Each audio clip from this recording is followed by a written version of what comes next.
মুখ্যমন্ত্ৰীৰ আত্মনিৰ্ভৰশীল অসম অভিযান।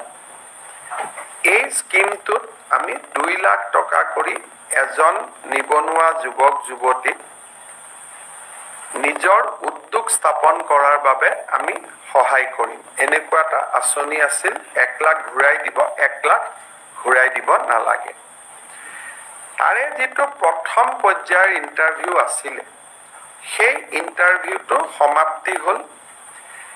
এতিয়া 1:2 অৰ্থাৎ প্ৰথম বছৰ আমি 30,000 লোকক যুৱক যুৱতীক এই সহায়টো কৰিম আৰু তাৰ পিছত আমি আৰু 70,000 ল'ৰা ছোৱালীক কৰিম দ্বিতীয় পৰ্যায়ত।